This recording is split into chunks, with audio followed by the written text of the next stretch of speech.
All right, this is the City of Reno Planning Commission meeting, Wednesday, September 17th, 2025 at 6 p.m. Item number 1, we will begin with the Pledge of Allegiance. Ms. Piccati, please take us away.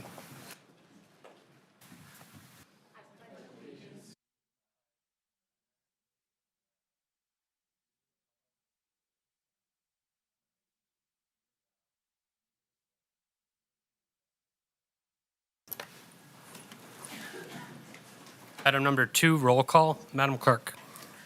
David Jockman, Here. Jacob Williams, Here. Manny Becerra, Here. Christina Del Villar, Here. Tina Gonfiantini, Here.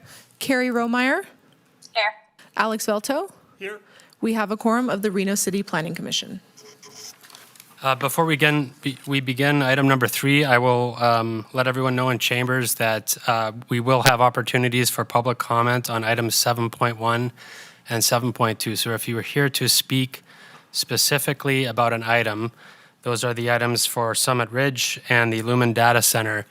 I encourage you to submit your comments during the public comment time for that item. We will now go with item number 3, public comment. Madam Clerk. It should be noted for those in the audience that comments are to be addressed to the Planning Commission as a whole. Comments heard under this item will be limited to 3 minutes per person and may pertain to matters both on and off the Planning Commission agenda. Please note that the Planning Commission may not take action upon any matter not agendized for possible action on today's agenda. When you are called on for public comment, please state your name for the record and begin speaking. The timer will begin when you say your name, and you will be afforded 3 minutes. If you are an attendee in the Zoom meeting and would like to make public comment at this time, please raise your hand. Lastly, while in this room, please be respectful. Warnings will be issued by the presiding officer if there is disruptive behavior, and you will be asked to leave chambers if the behavior continues. We have received correspondence for this item that was forwarded to the Planning Commission and entered into the record. I also have 2 request to speak forms. First up is David Turman.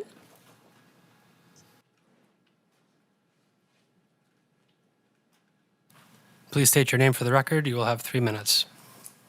My name is David Tierman, and Chair Jaukeman and members of the Planning Commission. I'm an adjunct course instructor at UNR, teaching an introductory course to urban planning.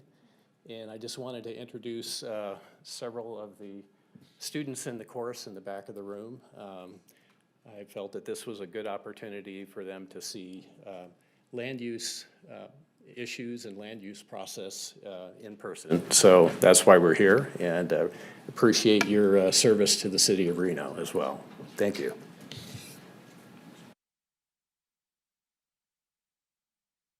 I believe we have one more request to Yes. speak form. Is that correct? Next up, we have Jared Espinoza.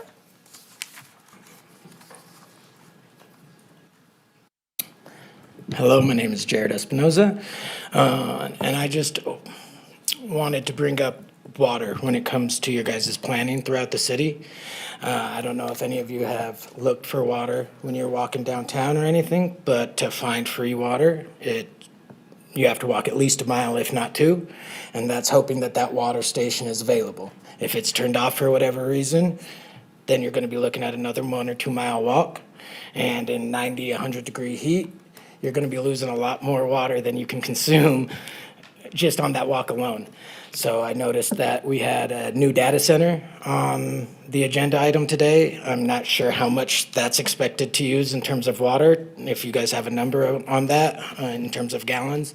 But it just seems that if the Romans, the aqueducts that they built 3,000 years ago can still provide fresh drinking water to half of Europe, then we should be able to do something in terms of water supply for our most vulnerable among us.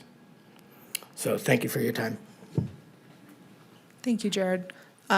We also have Manny Becerra online.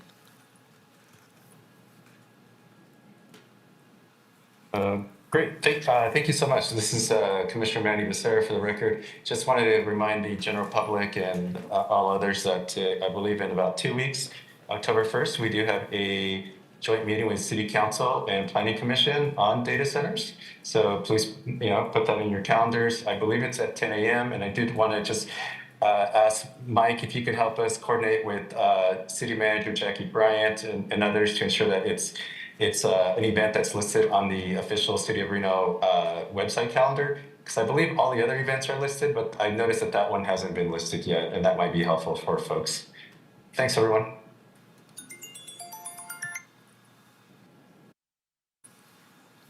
Madam Clerk, do we have any other requests to speak? No, that's it for public comment. And as far as item number 3.1 goes, do we have any requests to speak in chambers?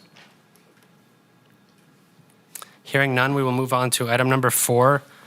That is approval of the agenda for possible action, September 17th, 2025. Can I get a motion to approve the agenda for tonight's meeting? Commissioner Valto, move to approve. Commissioner Del Villar, second. We have a motion and a second. All those in favor say aye. Aye. Motion carries unanimously. Item number 5, approval of the minutes for possible action, Reno City Planning Commission meeting minutes from September 3rd, 2025. Can I get a motion to approve the minutes from our last meeting? Commissioner, go ahead. Go ahead. Commissioner Williams, I'll make the motion. Commissioner Del Villar, I'll second. We have a motion and a second. All those in favor say aye. Aye. Aye. Commissioner Valto, I'll need to recuse. I was not present at that meeting. Any opposed? Okay, motion carries unanimously with one recusal. That is Commissioner Valto. Item number 6, staff announcements. Mr. Rayleigh. Thank you, Mr. Chair. Just a couple quick updates from City Council. At their last meeting, the council did approve the ADU ordinance that was reviewed by this board with your changes. That will go to City Council next week for second reading. Also, they did vote to not object to the Regional Planning Commission denial of the Stonegate amendment. It's our understanding that the applicant will pursue an appeal to the Regional Governing Board through their course. Next week on City Council agenda, the Mount Rose Junction Specific Plan District that this board voted to technically deny. It was a tie vote. That will be heard by City Council, as will the Orcrest zoning map amendment, which you approved at your last meeting. Commissioner Becerra beat me to the punch on the joint meeting that will be on the 1st at 10 a.m. And Commissioner Becerra, I will reach out to our comms team to see if that can be added to the calendar. Also, our regular meeting on the 1st has been canceled. There are no items scheduled for that agenda, so we will not be having a regular meeting on October 1st. Those are my announcements. We will move on to item number 7, public hearings. So the first item we will hear tonight is item 7.1, staff report for possible action, case number LDC 25-00040, Summit Ridge Apartments Major Site Plan Review. For this item, we will start with disclosures. We will then go to a staff presentation, applicant presentation, and then we will have public comment on this item. So for item number 7.1, we will begin with disclosures from the commission, starting with Commissioner Valto. Commissioner Valto, I believe I spoke with the applicant's representative, but I may be misremembering that. That's the only disclosure I have. Commissioner Del Villar, I've read all of the materials and familiar with the site. Commissioner Gonfiantini spoke with the applicant representative, read and reviewed the materials, familiar with the site. Commissioner Jockman, phone call with the applicant representative, and read and reviewed materials. Commissioner Williams, read and reviewed the materials, and I am also familiar with the site. Commissioner Rohrmeyer. No disclosures. Commissioner Becerra, for the record, read and reviewed materials, and I am familiar with the site. We will now proceed to the staff presentation on item number 7.1. Ms. Picotti.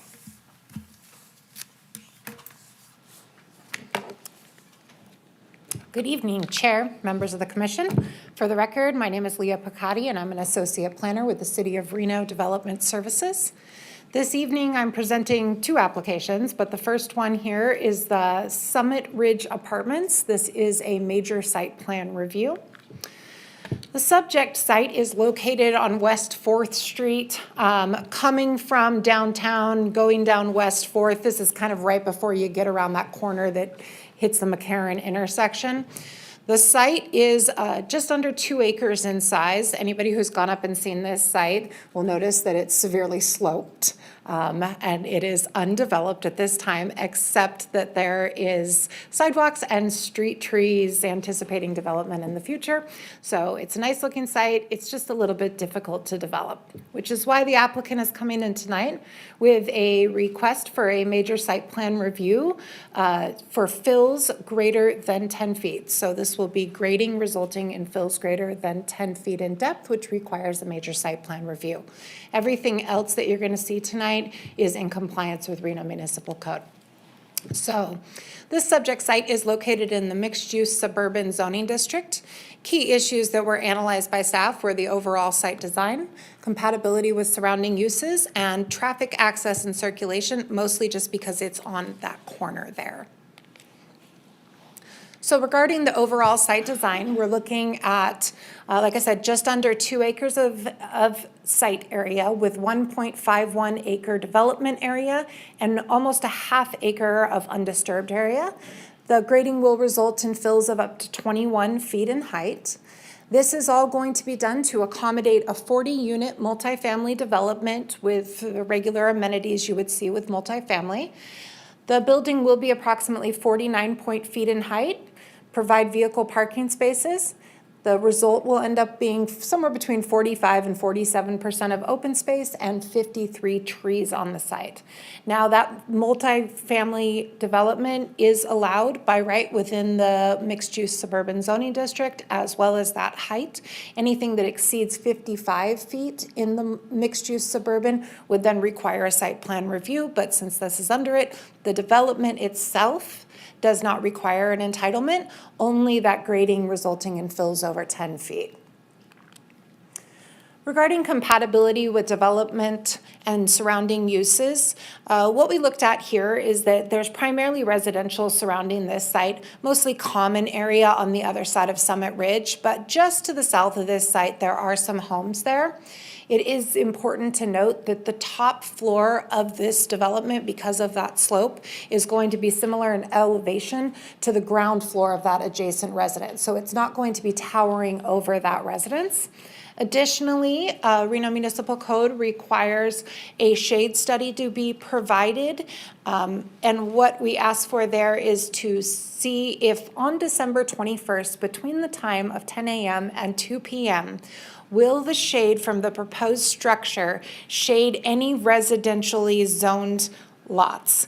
And in this particular case, you can see the shade study up there on the right-hand side. It does not shade any of those residentially zoned areas. The major site plan review recommended findings are on the board. Basically, staff could make all the findings. It is compatible with surrounding residential uses. The mass grading meets the grading requirements and hillside development standards.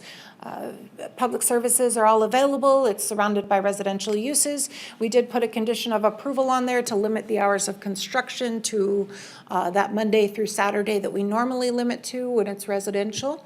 Other than that, staff was able to make all of the findings and does recommend approval of this. The recommended motion is on the board. I'm available for questions, and Stacy's here with a presentation as well. Thank you.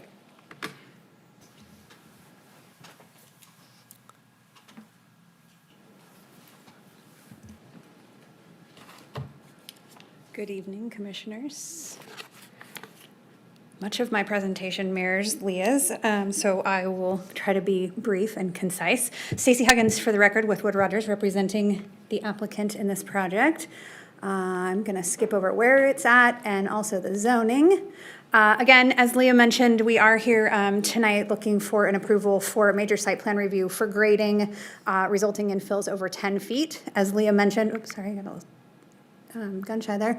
This project has fills up to 21 feet. You can see that area in the blue on the exhibit on the screen there. That whole area is going to be filled. When I show you the topography here on the slope map, you'll get some idea as to why those fills are 21 feet in depth in that area where the building is. You can see that we were very sensitive in the design of this site to stay out of the slopes that are over 30%. That's that very dark red area. We really did our best to mitigate and place the building in an orientation that preserved that area, not only just because we didn't want to touch those steep slopes, but we think it's a nice benefit to keep that undeveloped as this project moves forward.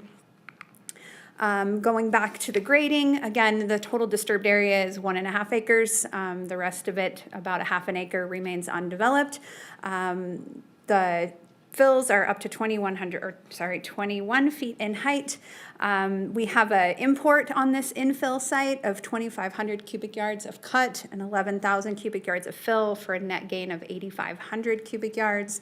We do have a couple areas where there are retaining walls planned. There will be a retaining wall along the southeast edge of the building, which is actually the building serves as the wall on that side. It's not a separate wall, it's the building. And then there's also a retaining wall located at the south end of the building that is there to retain from a grading perspective.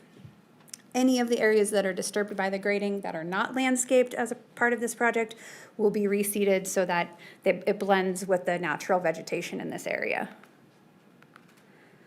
I just wanted to show you a couple of the renderings of the buildings so that you have an idea of what this will look like. This is what it will look like to the north facing Summit Ridge Drive. Again, the building is approximately 49.5 feet tall to the tallest parapet. There will be 3 subterranean levels, including a maintenance level, which is actually accessed from a driveway further around the corner on Summit Ridge Drive. The main access is, the site is hard to orient, but the main access would be in the bottom left-hand corner of the screen there. Call it the southeast corner. And then there's also an emergency access drive to the maintenance facility further to the northeast. I got my east and west backwards, I think, today. Up in the upper corner of this site. Again, just a couple pictures of the buildings so you can see how they look from all the angles. And then just to touch on the shading analysis, we also spent quite a bit of time analyzing the shading for this project. In fact, it more than once triggered some redesign for this building and how tall it would be and how it would be oriented on this site. But you can see from these images here how the building that we're proposing today does not exceed the shading allowances on December 21st within each of the windows.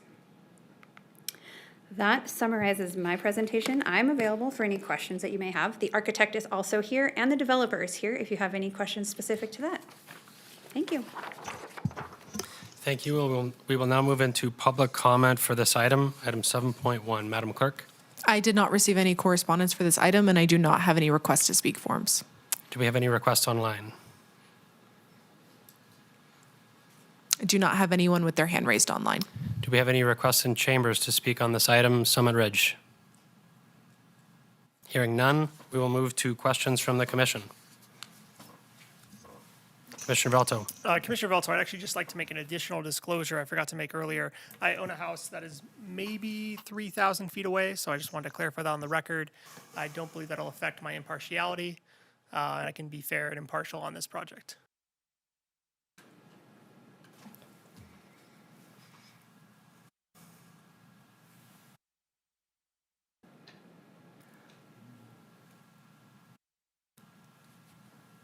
No questions from the commission. Is this what I'm hearing, or Chair, happy to make a motion.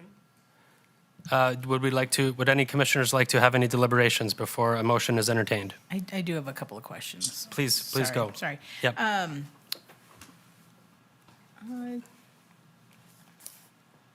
think this is, I think it's probably for either of you guys, so Lee, if you want to pop up.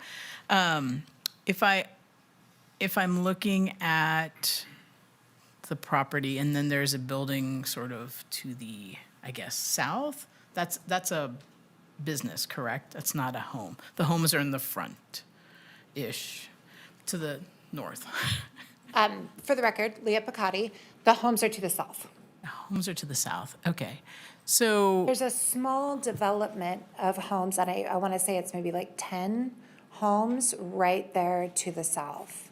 okay, because I'm just trying to figure out, based on some of the, oh, yeah, thank you. I see, so the south, okay, so I guess to the, I don't know, southeast.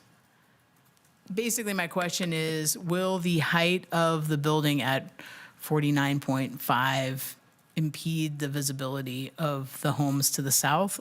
I don't necessarily know that it matters for the business that's to the, We don't anticipate that it's going to impede the visibility.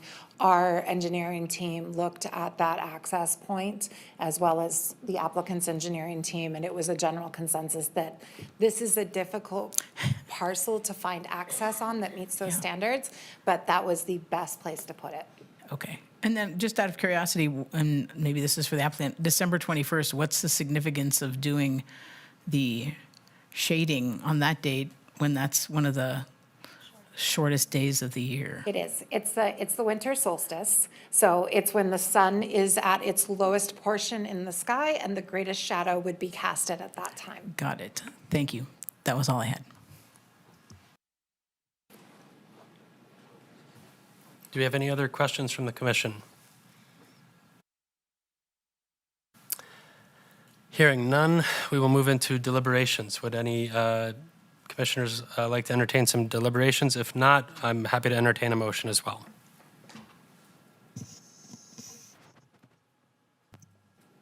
Chair, happy to make a motion. Please proceed. In the matter of case number LDC 25-00040, based upon compliance with the applicable findings, I move to approve the major site plan review subject to the conditions listed in the staff report, and I can make all the findings. Commissioner Del Villar, I Second. second. We have a first from Commissioner Velto and a second from Commissioner Rohrmeyer. All those in favor say aye. Aye. Aye. Any opposed? Motion carries unanimously. We'll move on to item number 7.2.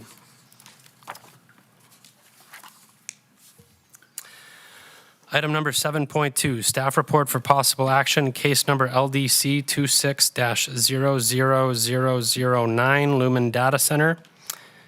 For this item, we will start with disclosures.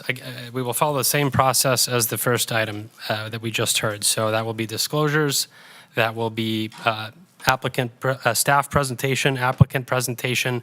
We will then have public comment. So the public comment will come after any applicable applicant presentation. And then we will go to questions from the commission. So we will start with disclosures, starting with Commissioner Velto. Commissioner Velto, familiar with the site, received and reviewed either correspondence or public comment. I'm not sure how you would characterize it, but comments on this proposal. And I believe that is the only disclosures I have. Thank you. Commissioner Del Villar, same. Commissioner Gonfantini, same.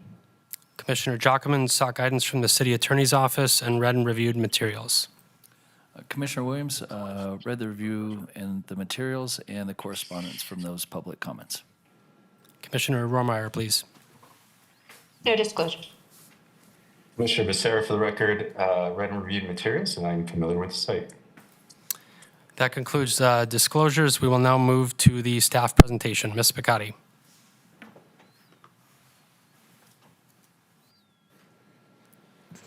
Thank you. For the record, Leah Picotti. Second case I'm presenting tonight is for the Lumen Data Center. I know there's been a lot of talk about data centers lately, and I believe that this commission has seen quite a few applications. This one's a little bit different. Let me explain why. So this particular site is located in an industrial sort of area just south of the Union Pacific Railroad tracks, kind of very close to where the Keystone Data Center is, actually. So that's the intersection there at Keystone and 4th that you see up toward the center.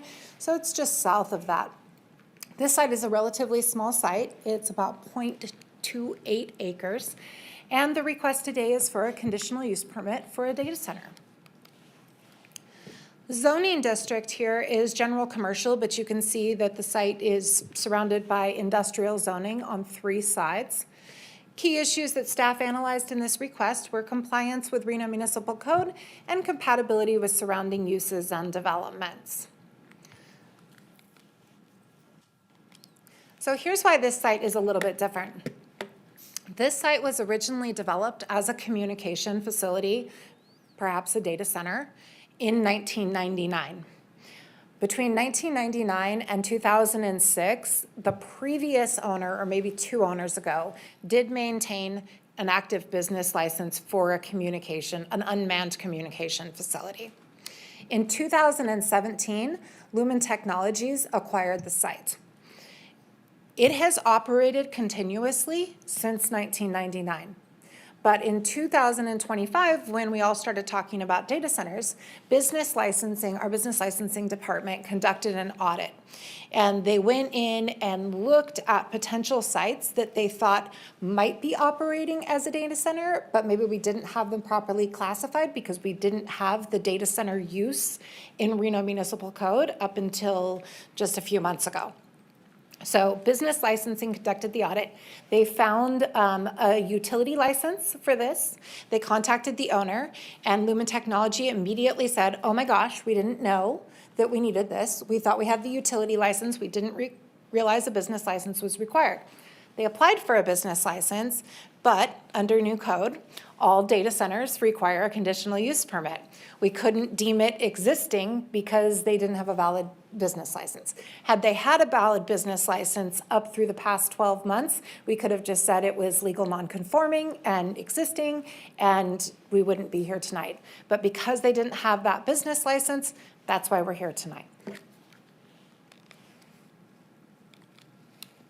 Sorry, I don't think my clicker is working very well. All right, so regarding compliance with Reno Municipal Code, what you're looking at here is an existing 6,000 square foot building. It has a gated parking area, 3 parking spaces. It has 15% landscaping, which is what's required in the general commercial zone. The only thing that's not compliant is that they don't have any ADA parking. And regardless of if they need it, it's required under code. So we do have a condition of approval on this that requires them to make one of those parking spaces into an ADA compliant parking space. Regarding compatibility with surrounding development and uses, this was provided by the applicant, and I like it even though it's a little bit small. So what you see in the middle there outlined in yellow is the site. To the north is a vacant lot that's currently being used for staging for the development of the Keystone Data Center, just to the north of that. To the south is essentially a vacant lot. There are 2 houses there, or what look to be like houses, but they're totally boarded up. And when I went back and looked at what those had been, they've been commercial, industrial type uses for years and years and years. So long time since they've been residential. Now, to the east of the site, we have an existing car wash. And it's a little bit hard to see, so I just put this picture up there. But that car wash does go all the way up to the back of this property. And then on the west side, we have a residence directly across, located in the industrial zoning district. So at this time, we don't allow single-family residences in the industrial zoning district. So this is a legal non-conforming single-family residence in the industrial zoning district. Now, let me back up a little bit, sorry. This is our new standards for data centers. And basically what this says is that if there's a residential zoning or a residential use, the loading docks have to be screened. And they have to be screened by either another building in between the loading dock and the residential use, by a 10-foot masonry wall, or a 30-foot wide enhanced landscaping area with a 3-foot berm, a 6-foot tall masonry wall, and landscaping designed to screen the loading docks from the residential areas. However, these requirements can be modified through the conditional use permit review. So if we go back here and we look at that property, that top picture on the left-hand side is essentially taken from standing in front of that residential zone. So you can see that the loading dock is not completely screened from that residential use across the street. So in this particular case, we are asking that the Planning Commission approve the existing design and waive these conditions for the masonry wall or the 3-foot berm or excess landscaping through this process. All right, data center comparisons. I added this in because, and I didn't know it existed up until yesterday, but we have been tracking our data centers and we are looking at that building square footage, how many employees, what the water usage is, and what those energy needs are. So you can see Webb, Opiden, Keystone, all significantly larger than this, right? We're talking 6,000 square feet. The number of employees here, the applicants have indicated that it's really an unmanned facility, but there could be like 1 or 2 people there if there were an issue.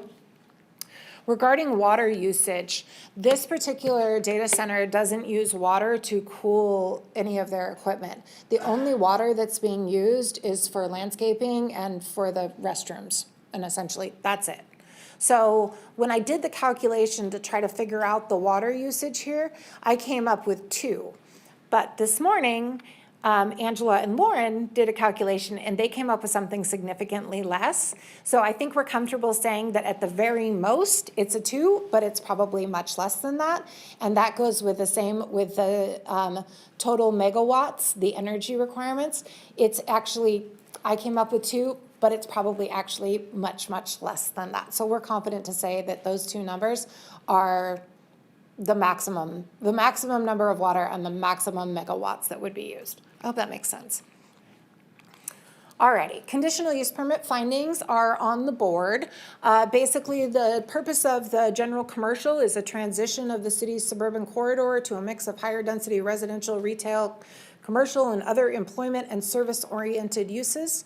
There is no new development associated with this. It has existed for 26 years. All the services and utilities that are already existing. Is it compatible with the types of surrounding development? Yes, we have commercial and industrial uses. We do have that one residence in the non-conforming residence in the industrial zoning district. And staff found that it is existing with no enforcement cases in 26 years.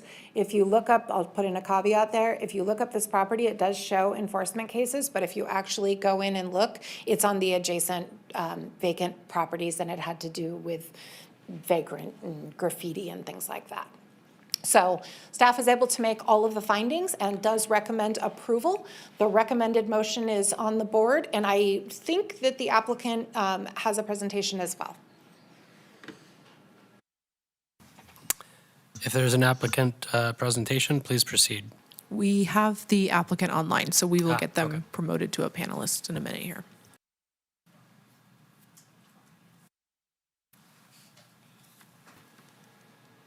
Mario, we will get your presentation uploaded. You'll just need to let us know when you'd like us to switch between slides.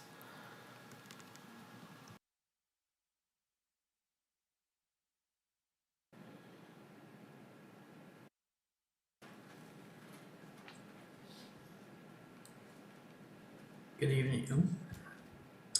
I hope everybody can hear me fine. Good evening, Chair and Commissioners. My name is Mario Torregrosa. I am with IMED Corporation. I am representing Lumen Technologies for this conditional use permit. Next slide, please. As Leah had demonstrated earlier, and I want to thank her for really diving into a lot of the data, but this is, we are requesting a approval for our conditional use permit. The building license unfortunately was overlooked, and we are trying to comply with the city's current codes and amendments. The building has been operating since 1999 as a telecommunication gateway building. It has not changed since then, and we are hoping to, there are no plans to alter its use in any way. Next slide, please. This slide kind of identifies, we wanted to kind of reiterate that the electrical usage is under 2 megawatts. And as you can see, our water usage has reduced over the past 3 years. So we are, this facility is being very conservative in any of the utility infrastructure. The building does operate 24/7, but as Leah had also stated earlier, there are no personnel that are there at 24/7. Personnel is there just in case there's a maintenance issue, and so they might be there for a couple hours just to remedy any issues that might come up. I think the one thing we do want to really point out that this building really operates, 90% of the building operates as a telecommunication hub, with only 10% as being really data storage. So this is more networking, more for transferring of mobile and cellular lines to other hubs. Hopefully we kind of people would understand that this is not a true data center. Other than that, I think this kind of concludes what we want to show, and be happy to answer any questions. Thank you. That concludes the applicant presentation. We will now move to public comment for item 7.2. Madam Clerk. We did receive correspondence for this item that was forwarded to the commission and entered into the public record. I also have a request to speak form. Tom, if you wanted to provide comment? All right. Please state your name for the record. You will have 3 minutes. Okay, Tom Durante, D-U-R-A-N-T-E. And I would probably go on record as opposed to this project, although it does sound like it's a lot less impactful than what I had originally thought. My concerns are the pictures and the description make it sound like it's all industrial. A block away is a lot of homes. In fact, the home I was born and raised in and still own is a block away. So I am concerned about the noise. I didn't hear anything about if there'd be hum, from Nature Conservancy has a lot of studies on data centers. And a lot of times they have a low hum throughout the day and night. And I didn't hear anything about would there be any noise interference. I was glad to hear that there would not be too much of a water consumption or power consumption, because I was concerned about the reliability of the electricity and the electrical grid in the area. Again, it's a large residential area a block away. And then further down is a large trailer park, the old Chisholm Trailer Park. So I think those are all things that need to be considered if they haven't already. And then my final concern would be the lot's big. The building now is small, but I am concerned that they may eventually grow this data center. So with that, just wanted to bring those to the attention. Thank you. Thank you, Tom. I do not have any additional requests to speak forms. We do not have anyone in Zoom with their hand raised. Do we have any other requests to speak in chambers? If so, please raise your hand. Okay, so we have nothing from online, no more request forms, and no requests in chambers. We will now move to questions from the commission. Commissioner Velto, please. Yes, thank you. Chair, I have 2 topics I want to cover in my questions. The first has to do with the waiver request for RMC, and then the second is about sound level. So I want to tell you that just in case other folks have questions and want to jump in on that. But Leah, I have some questions for you, please.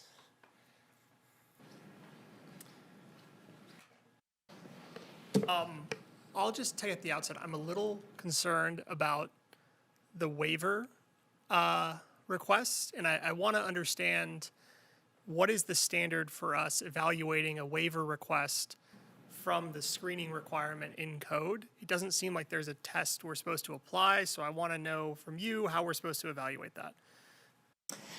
Absolutely, and that's a fantastic question. For the record, Leah Picotti.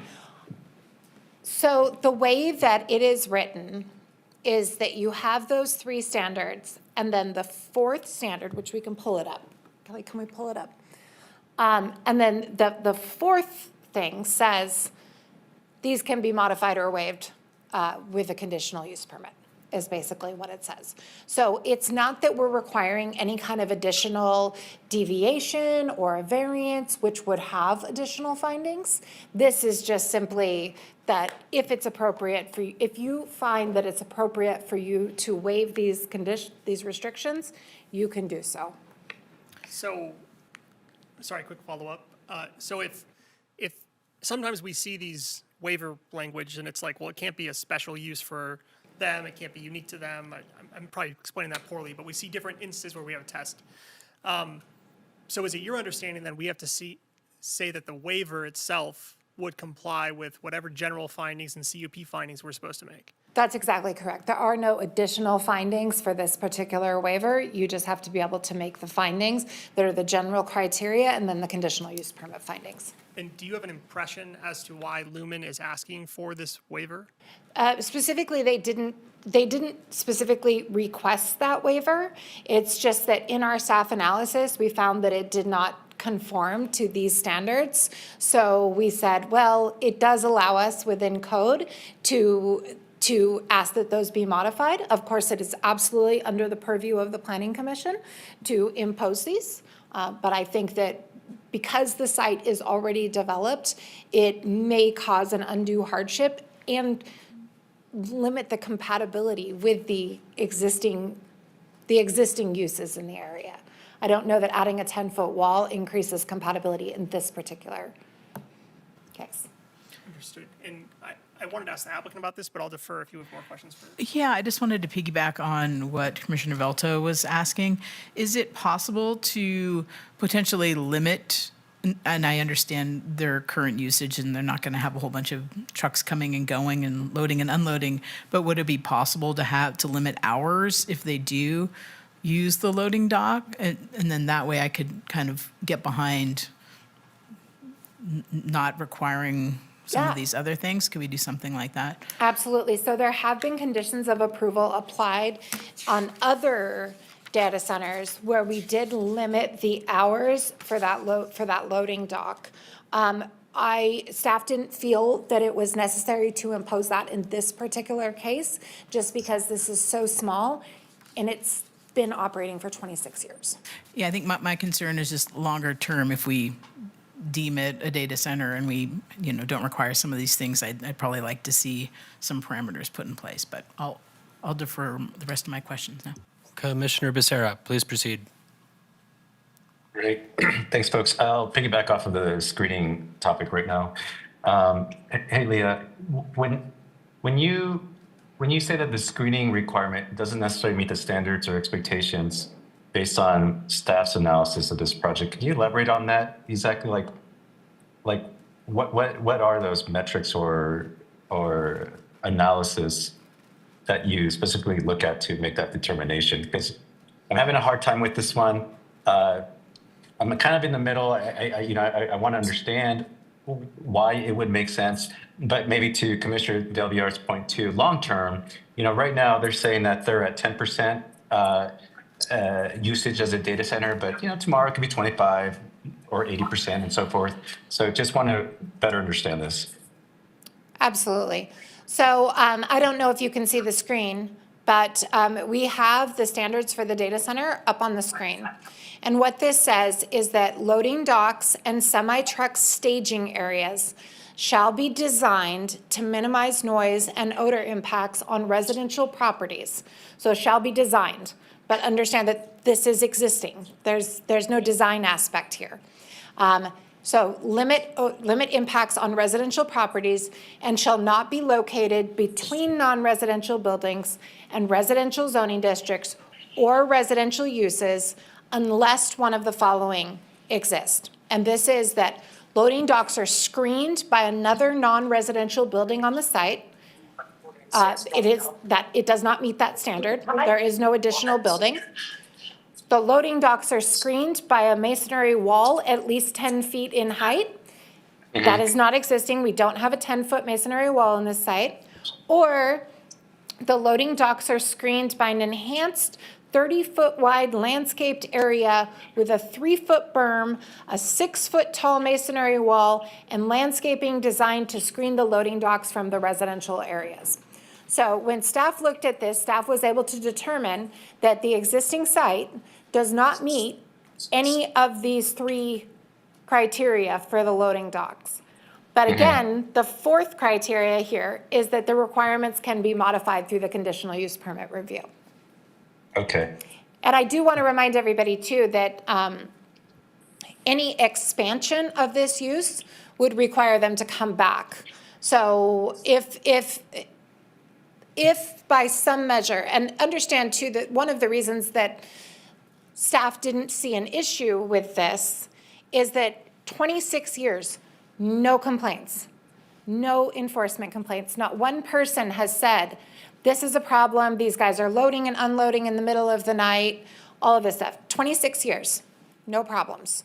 So that's why staff didn't require that. And in terms of expanding that use or increasing that use, if something like that happens, it has to come back before the Planning Commission. And that's why staff feels confident. Okay, that's really helpful, Leah. Thank you. Yeah. Any other questions, Commissioner Becerra? I do, but they don't stick with this topic. But if others want to continue with this topic, I'm happy to hold back my questions until this topic is covered. Sure. Okay. Go ahead. Commissioner Williams, for the record. Hi, Leah. Can you play out the expansion requirement for it to come back before us again? What are the thresholds for that? I don't have the thresholds in front of me, but any expansion beyond what's approved under the conditional use permit, I think it's 10%. 10%, anything that would exceed 10% expansion would be So required. building, use, anything? 10% expansion. Okay. All right. Thank you. That's all I have. I've one question, and then we'll go to Commissioner Velto. So in regards to what Commissioner Del Villar said about hours of operation, the CUP that we would be granting, if understanding what staff said about the compliance over 26 years or whatnot, could that CUP be transferred to another owner or operator and still remain valid with the terms that we would render? Yes, the conditional use permit runs with the land, not the owner. But let's keep in mind too that there have been several owners of this property over the past 26 years. And I think inherently, this particular site, based on the size, the location, and how it was developed, really, it can't really be expanded without coming back to the Planning Commission. Understood. Thank you. Commissioner Becerra. Thank you. Yes, so this one's a question for the applicant or the applicant's representative that's on Zoom, I believe. The question is, I heard you say kind of towards the end that you're not a quote unquote true data center. So when you say that, I was just curious if you can help us understand that a bit better by, essentially what distinctions do you specifically hold to differentiate your operation from other quote unquote true data centers? Sure. What we're trying to have you guys understand that a telecommunication gateway building is more for telecommunications. It's not for data storage, as you would see in a data center. So you're not putting anything on the cloud. It's more of for any emergency response,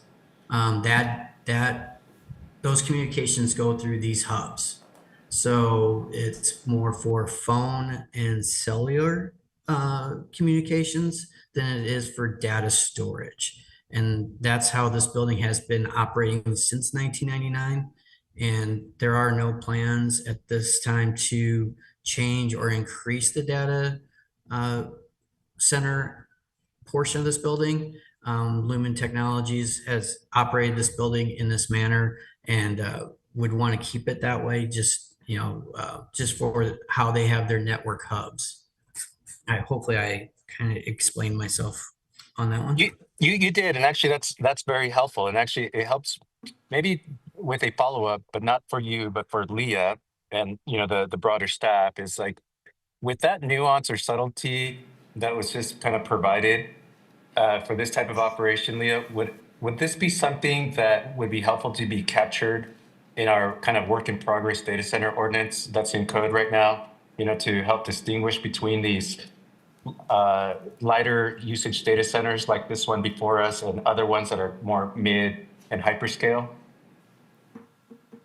Leah Picotti for the record. I think if the Planning Commission wants to look at potentially splitting up that data center versus telecommunication hub, then that's absolutely under your purview. Okay, just I think that this is all kind of a new land or new ordinance, and so a lot of stuff is kind of surfacing that is helping us kind of distinguish between the different types of uses. So this has just been really helpful.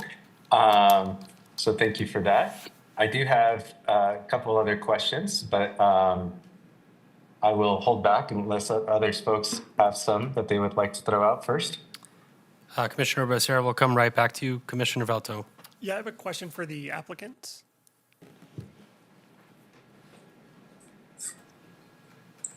Can you hear me now? Yes. Great. So the request for a waiver of the loading dock screening, is that something that you all want, one? And two, are you able to build a wall or do screening, or is it too difficult or costly? It's a fair question. I think with this site being existing, this was something that we did not think of or investigate. As you can see from the previous pictures, there is landscaping and trees, existing trees that have grown to help kind of hide that loading dock. If we add a wall, naturally, there's costs involved, and I would have to go back to Lumen Technologies to discuss this in a little bit in detail. But if we would add a wall, I just don't know. I think there's a residence just across the street. Is it better to look at trees than a 10-foot block wall? Again, there is not much foot traffic here. It's a very, from trucks and coming in, it's very light use. We did do a sound study that was provided in our application, which we did meet all the sound levels at night and during the day. So we would hope that we could waive this condition, but naturally it would be at your discretion. And Commissioner Del Villar asked about potential limits on the hours of operation for trucks coming in and out. Is there a limit that you think would be reasonable? Again, I think I would have to bring that to Lumen Technologies and get their input. Again, these facilities do not. The only time we would have trucks coming in naturally would be during working hours, unless there was a major failure in one of the HVAC systems or something of that nature. But however, a lot of these buildings do have backup systems, which would allow the buildings to still operate, and any replacement of internal systems could probably be done during working hours. Thank you. Commissioner Del Villar, and then Commissioner Becerra. Thank you. Mario, this is Commissioner Del Villar. And again, just to kind of piggyback off of that, and maybe it's a question also for the city. Again, part of it isn't just for this. It's if this carries on to the next potential owner, I would like to see some provisions put in for those loading docks. And I don't know if there's an emergency, would they be able to bring a truck into the loading zone or dock if we, made it from 10 p.m. to 6 a.m., whatever the standard city hours would be. But if there was an emergency, then would they be able to leverage that? I'm probably complicating this, but. Leah Piccati for the record. So we could put that condition of approval on there, but I mean, we could just play it out. So like, let's say that there is a big emergency and they have to get a truck in there and it's after hours and they get the truck in there and this condition of approval is known to the residents across the street. And they realize that there's a truck there and it's not supposed to be. So then they call into Reno Direct and they say there was a truck there and it wasn't supposed to be. And then Reno Direct forwards it to planning and then we say, hey, you're not supposed to do that. And Yep. they go, we're really sorry, it was an emergency. Got it. That's kind of, that's No, how that's understand. And gonna again, I totally appreciate that. Because again, I just want to make sure that if this ever does change hands and turns into something else, that I just want to make sure that there's not going to be like 24/7 trucks going through there. So I'm just trying to make sure that we put conditions in place that would mitigate some of that. I can appreciate that. And I also think like that this 24/7, so in the general commercial zone, operation is only allowed between 6 a.m. and 11 p.m. And then anything between 11 p.m. and 6 a.m. requires a conditional use permit. However, we have a caveat in code that basically says that if that 24-hour use is inherent to the use, like for example, a hotel, or something like that, then we allow them to continue to operate. Now, if this becomes full-blown, like we've got trucks out there and all of this stuff, and they are full-blown operating with lots of people at night, then they'd be violating code anyways. Fair. Thank you. Commissioner Becerra. Great, thank you. Hey, Leah. So you mentioned earlier some energy usage numbers, and so I was curious if you can clarify the methodology used to calculate the facility's energy usage, because I believe you reported a figure of about 2 megawatts, but staff cited or reported a lower number, right? So that's the first question. Kind of in advance for the second one is, well, let's start there, and then I'll do the second one.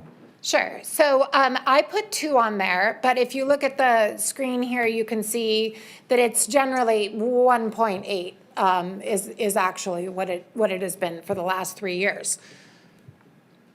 Right, but so maybe clarify this part then. You mentioned that your numbers, your approach was 2, but Angela and other staffs was lower though. So my question is, did you use a different formula or methodology, or did you use the same one and you rounded up and they just kept the exact number?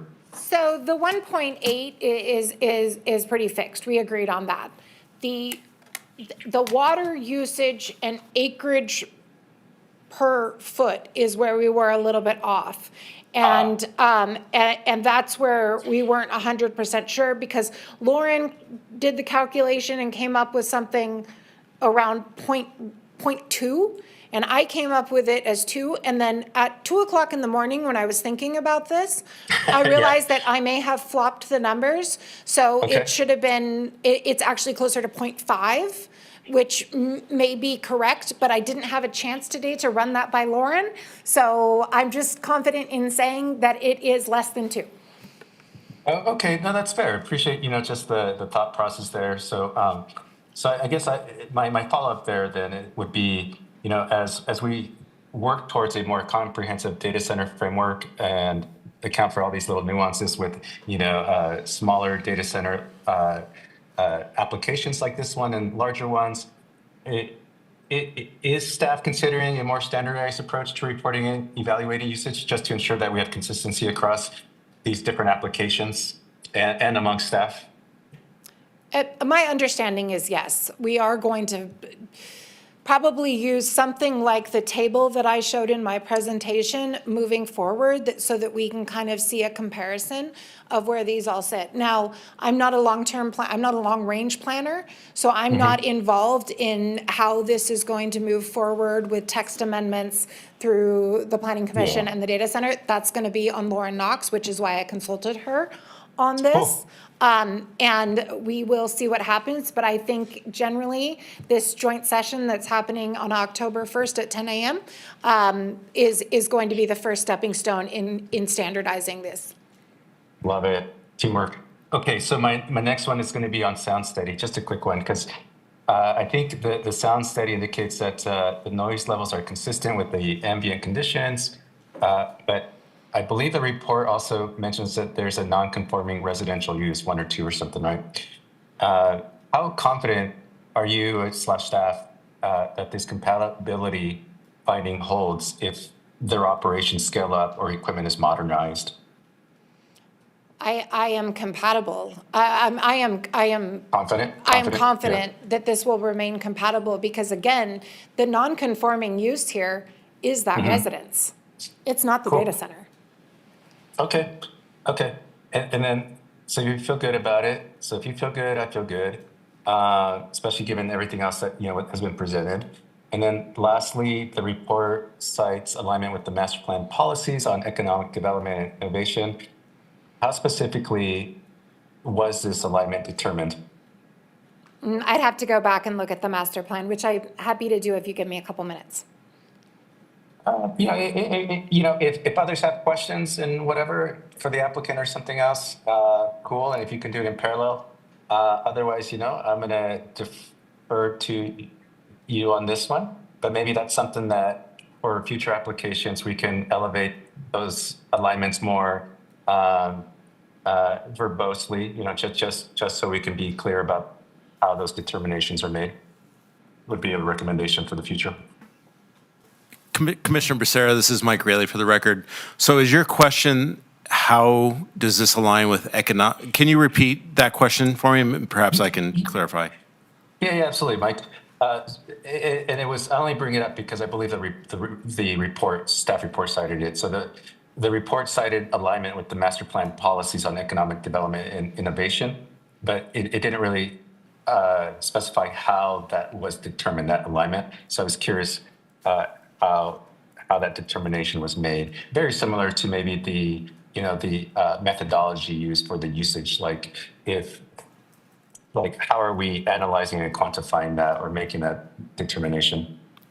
Gotcha. So the master plan does have policies related to preserving existing businesses, supporting existing businesses, that sort of thing. Also, just from a pure fiscal perspective in terms of franchise fees and that sort of thing, I think that's what we would look at in terms of supporting economic development.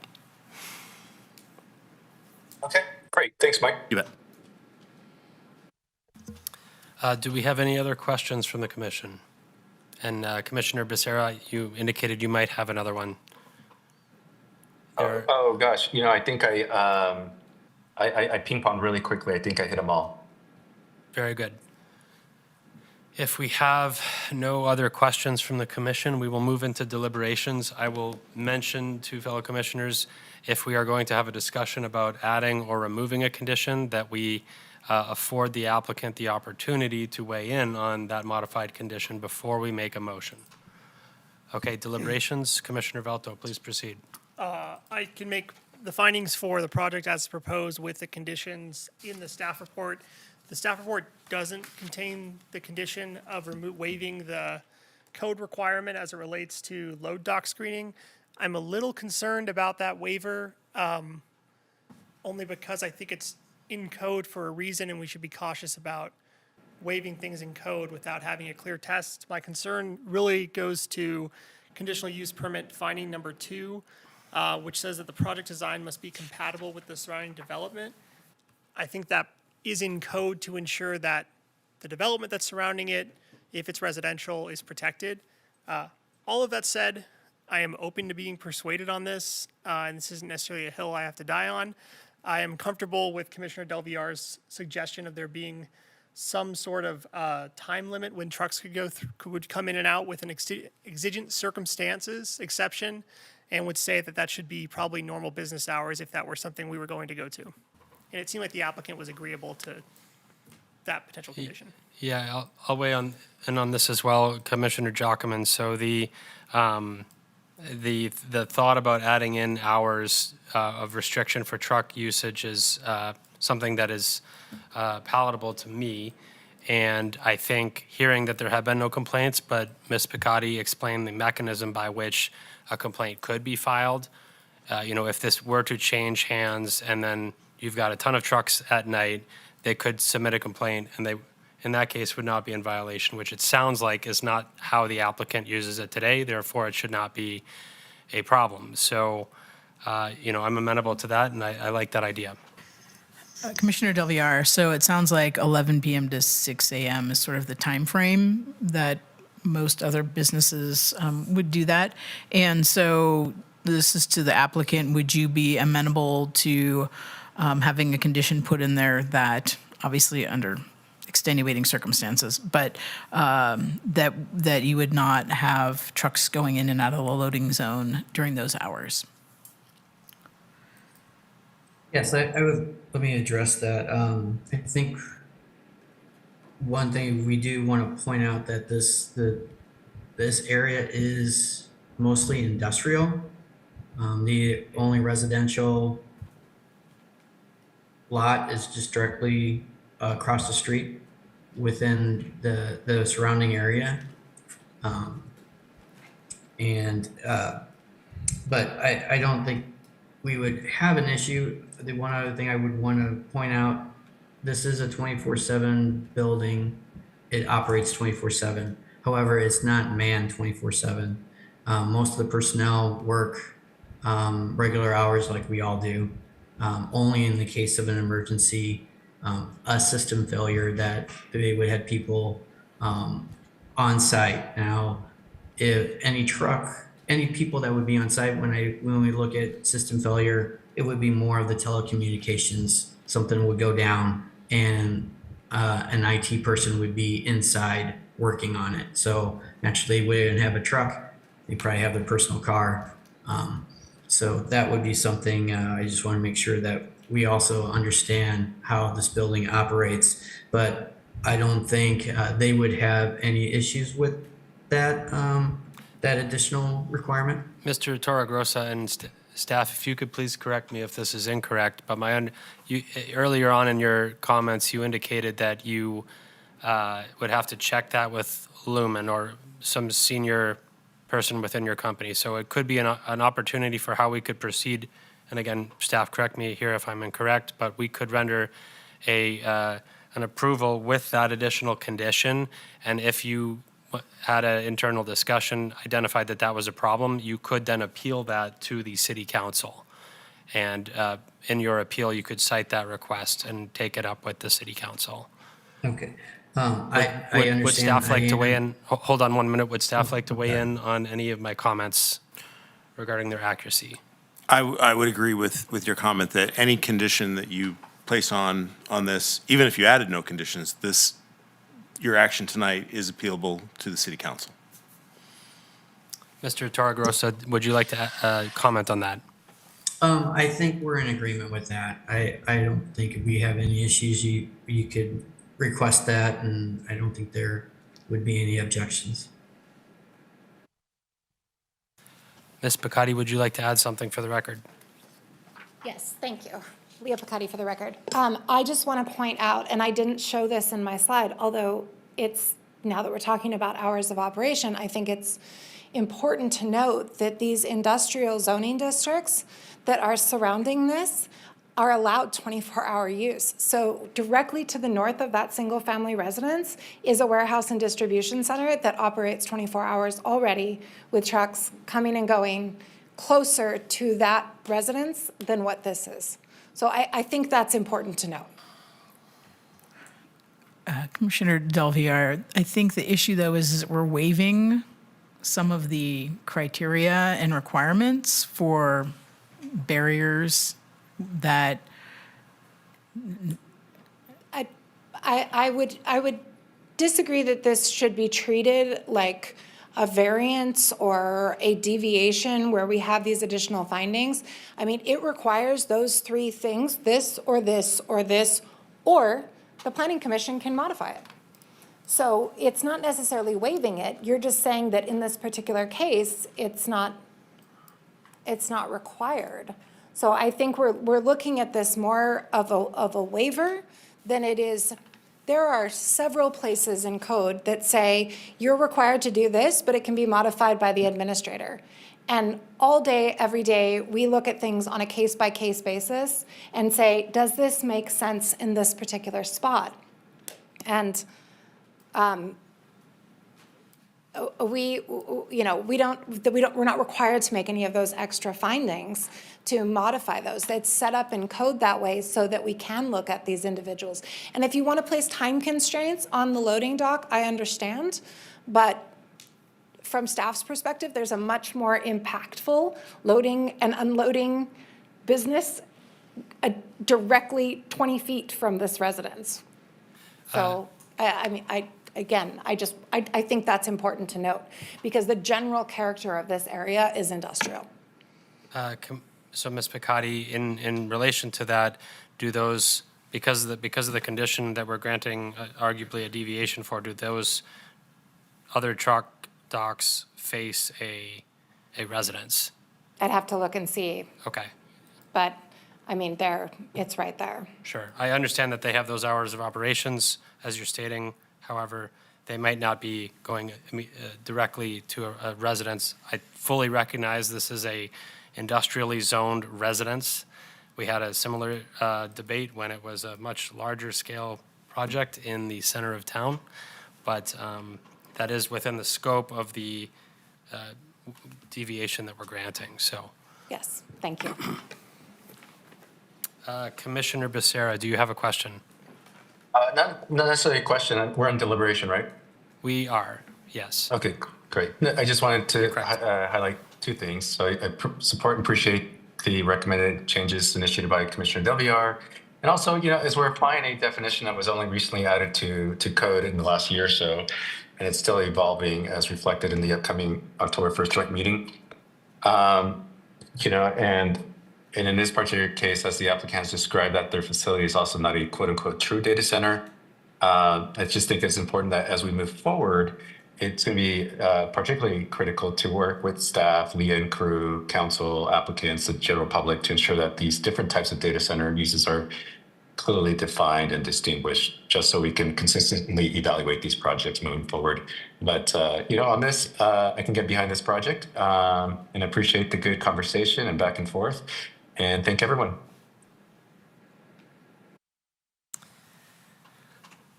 Commissioner Becerra was right. We are in deliberations. So are there any other deliberations from the commission? Yeah, Commissioner Williams, for the record. I find this to be a little more procedural than I think it's turned into, being a business that's been operated for 26 years.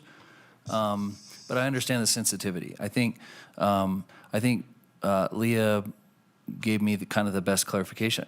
The non-conforming part of this is the house. And I actually don't even know why a non-conforming entity would even draw the requirements of a conforming business. And I guess maybe I should have asked that, but I think we're setting stipulations on an existing business on something that's non-conforming. So for me, if it was easy to add a wall, it doesn't look like that because the way that the driveway and the loading dock, you'd have to move driveway entrances and then logistically to get a 18-wheeler in there seems complicated. I thought even for a second, maybe adding some more landscaping, but it looks like that loading dock is far, far to the right, which you couldn't really do. I understand the sensitivity behind it, but for me, I'm sticking with the non-conforming part is the residential, not this business. So I can make all the findings. I do appreciate the dialogue and learned a little in the process. So. May I make my discussion at this point? Commissioner Rohrmeyer, please proceed. Yeah, I really think that this is very different than the data centers we've seen previous in terms of scale and scope, and it's an existing use. So I can get behind an approval of the CUP, especially under the information that if there's ever a change for expansion beyond 10.001%, that it would come back for a re-review. I will say that I don't support the waiver, but I'd probably get it seems like the hours of operation condition are kind of a middle ground. I don't really think we should be giving waivers to data centers. I would ask that in our review of the code, that be one of those standards that maybe gets deleted or amended in some way, but that wouldn't apply to this project. I want to just say, I think the thing that, yes, the home is non-conforming, but it was there first. Like, this has been a single-family home before the area got rezoned industrial, and so it's grandfathered in. And we need to respect that, and that those provisions are in place. It's not a distance from residentially zoned property. The code is specifying the distance from a residential use. And that's a very important distinction, that person was in that home, or maybe it's a rental, but that home has been in use and occupied for a long time. And we need to respect that and not waive things that are meant to protect those. Even though zoning has changed, that's a Crayola exercise on a map. That's different than the people who actually live there. So I have a bit of a problem with that. But otherwise, 26 years of operations, no complaints. Seems like a good industrial data center or data center light that we could learn from.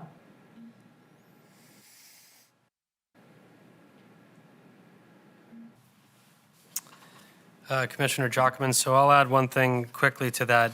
Yeah, it is the second finding within the conditional use permit. As it reads, the proposed land use and project design is compatible with surrounding development. When I read that, it does open the door a little bit to going beyond just how it's zoned. I'm really torn on this one. I think some very good points have been made in both portions of how and whether or not we should apply the hours of operation. I have a feeling that it's probably not going to make much of a material difference. So, yeah, any other thoughts from the commission? Yeah, Commissioner Williams, for the record. When I think about the hours of operation, I think Leah's comment on this is true. It all comes down to enforcement.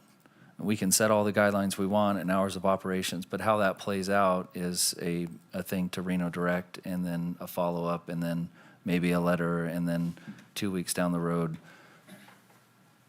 a slap on the hand, or whatever the case might be. So I just don't know. I don't know, considering that the surrounding areas are allowed to operate 24/7 at a much larger scale, if it makes a lot of sense in my mind to associate that to a much, much smaller operation with many, many years of proven record as far as lack of complaints to the city. So that's all I got. Commissioner Becerra, for the record, just quickly wanted to say I concur with Commissioner Rohrmeyer's sentiments too, just about respecting the residents' place in the community, because we have seen this in other times, at least during my time, and oftentimes we do, we do make it a point to honor or grandfather businesses when things change, and it's just as important to do the same with residents. So just wanted to say that.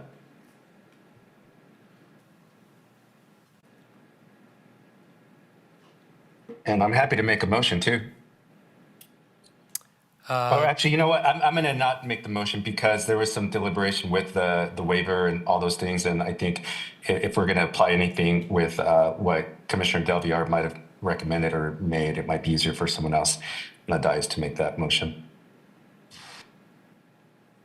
It would appear as though we may not have complete agreement across the commission about that condition that we may or may not add. So let's please proceed with some deliberations to see if we can get to a consensus. Commissioner Rohrmeyer, I don't support the waiver. I don't support the waiver, and I don't support the hours of operation. It's a 24-hour use, and there should stay. Commissioner Becerra, I'll back that one as well with Commissioner Rohrmeyer. Yeah, Commissioner Williams, I'm confused by what Commissioner Rohrmeyer was suggesting, if she could clarify. Yes, Commissioner Rohrmeyer, for the record, I don't support the waiver of the landscaping or wall screening requirement. I do, completely independently of that, see that this is a 24-hour operation in an industrially zoned property, and therefore the hours of operation limitations seem onerous by comparison for that zoning district and the car wash, which is a 24-hour use, and other things right next door that are operating with loading and unloading 24 hours a day. Can I ask a question? Because I think this might help my understanding of the code. Leah, question for you, please. So the portion of code that says, 1, 2, 3 things you can do for screening, and then 4, planning commission can change it. Are 1, 2, 3 ever applicable by right? Like, are there situations where someone doesn't have to come before the board or the commission, and they can just build, and then they have to comply with 1, 2, and 3? Yes. Gotcha, okay. They're use standards. So, so in other words, when usually use standards are used beyond when you are in they're development standards that are in the use standards section. So they would be reviewed at the time of building permit. And that's why it's worded that the loading docks be designed in this manner. But we're, and as somebody else said tonight, it might have been Commissioner Becerra, we're trying to figure this out, right, with these data centers. And we're working through this, and we're trying to figure out what works and what doesn't. And we wrote this code, and now we're applying it to data centers, and we are saying, does this work for every data center? So we added that 4th option, so you can do this, or this, or this, or the planning commission can modify it. And for the 4th option, is it just the planning commission can modify it, or is it the planning commission and the administrator can modify it? The planning commission can modify it because it requires a conditional use permit. So the other ones that I referred to earlier where the administrator can modify it, that's like 30-day reviews. Okay, so thank you so much. That really helps me understand. I think I have come around on this. I view the code scheme as being, here are the set requirements if you want to do something by right that doesn't require discretionary review. In the event you need to do something that requires discretionary review through a conditional use permit, it's expected that the planning commission will put sufficient conditions to address whatever concern that portion of code is contemplating. And therefore, you don't default to one of those 3. So it's not so much a waiver, rather it's the planning commission has discretion in conditioning the project so that the requirements of 1, 2, and 3 don't necessarily apply. That's how I would view it, not a waiver. So I still think that, Mike, do you have any comments on that? So, Commissioner Velto, to your point, if you look in Leah's slide that was up before, item number 4 says these requirements may be modified through the conditional use permit review. So you're not waiving them. If you put a condition, for example, that limited the hours of the truck door, you would be modifying the standards to address any concerns that you may have. Okay. I'm not sure if that really answers your question, but I'm stuck between, given that it's the word modify, I'm stuck between the idea that I don't like going away from code, as Commissioner Rohrmeyer has stated, the idea that it makes sense to potentially condition it in a way that limits it, as Commissioner Del Villar has stated, and also Commissioner Williams, you make a lot of good points. I don't think this has been very helpful in my last few minutes of talking, so I'll defer to y'all if you want to make a motion. No, yeah, I'll piggyback on that, Commissioner Williams, for the record. I'm behind all these standards, and as far as anything new that's coming up, it's hard to apply this to a building that's been in existence for close to 30 years.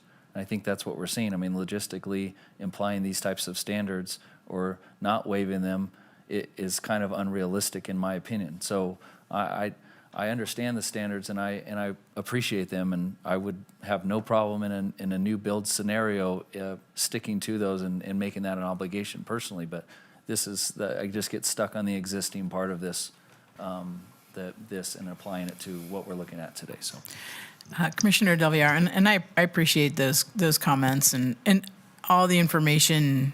I get it, and I'm still trying to absorb and trying to figure out like what does make sense. But my bigger concern, Commissioner Williams, is that this CUP goes with the land. So the next owner could potentially do something different. But to Leah's point, it's 24/7 operation anyway, so it wouldn't, it shouldn't impact that, so.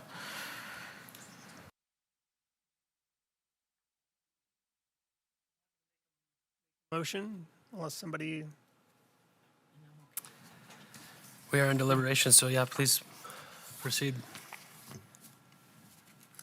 in the matter of case number LDC 26-00009, based upon compliance with the applicable findings, I move to approve the conditional use permit, subject to the conditions listed in the staff report, with the additional condition of condition number 6, that there'll be a modification of the requirement under RMC 18.03.306B1 requiring load dock screening.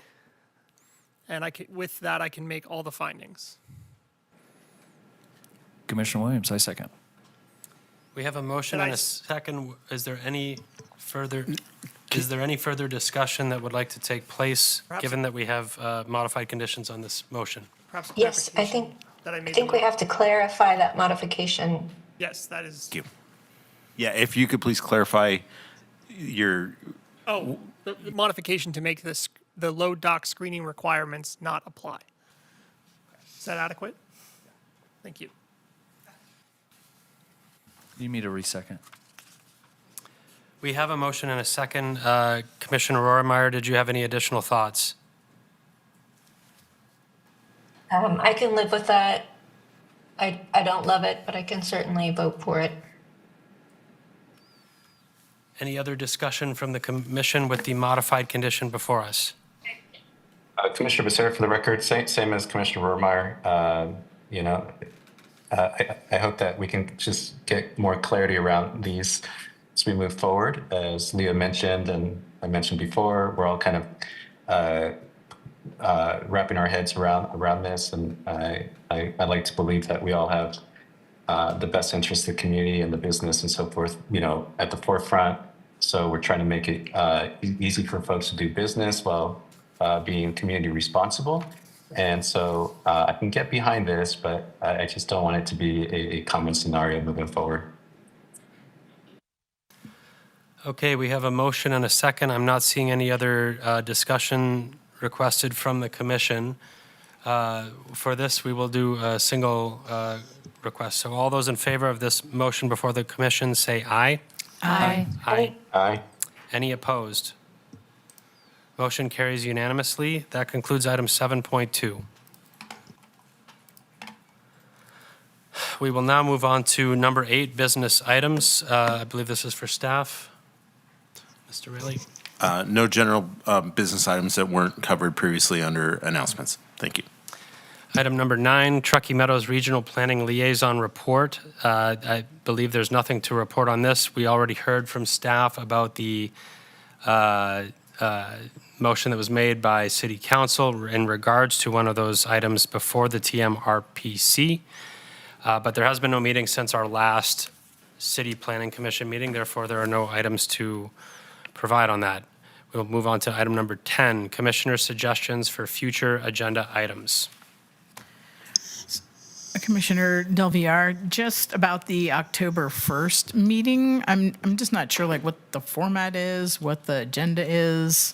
It would just be super helpful. Like, should we come prepared like with presentations? I'm just not sure what any of that is. So if we can get clarification on that at some point, that would be super helpful. Would staff like to comment on that in any way? I think that the format is actually being developed as we speak. I do know that Jeremy Smith from Regional Planning will be giving a presentation, is my understanding. And then once the agenda's out, I'll make sure that that gets circulated to the commission, and as Commissioner Becerra said, posted on the city's website. I'm not sure what the seating arrangement will be, but Tyler and Callie and their team, I'm sure will have a plan. You guys are going to sit on your council members' laps the whole time.